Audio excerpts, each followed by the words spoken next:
What if Earth's first teachers weren't human at all? Ancient texts tell of powerful beings called the Watchers, angels sent to guide humanity. But instead of protecting us, they broke divine law, took human wives, and fathered monstrous giants known as the Nephilim. These giants grew so violent and cruel that they nearly destroyed the world itself. And according to newly uncovered texts, their story might explain the real reason for the Great Flood. For centuries, the Bible mentioned Enoch only briefly, a man who walked with God before vanishing.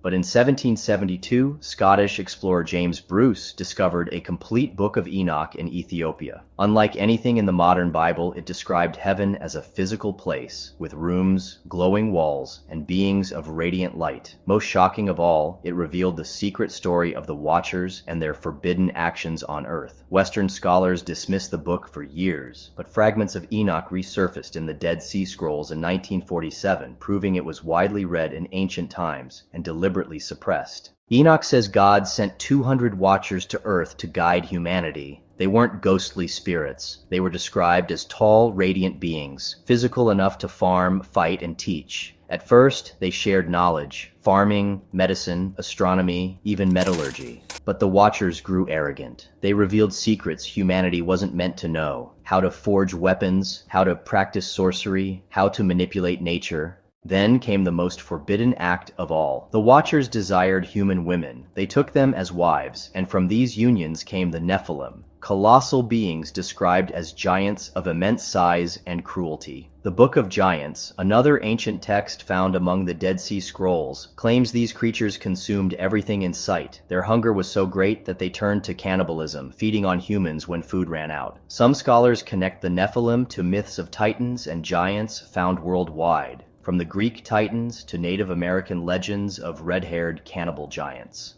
Could they all stem from the same origin?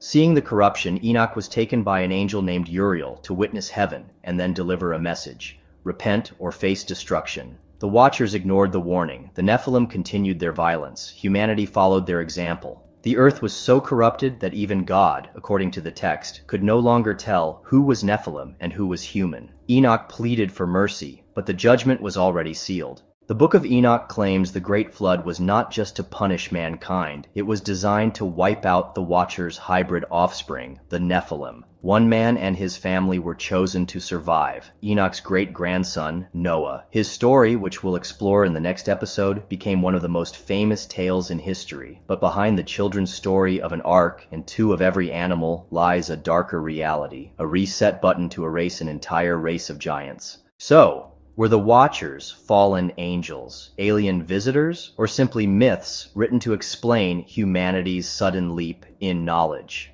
Modern theorists point out the uncanny parallels. Sumerian tablets describe sky beings called the Anunnaki, who advanced human civilization. Ancient myths across cultures tell of giants, always destructive, always wiped out.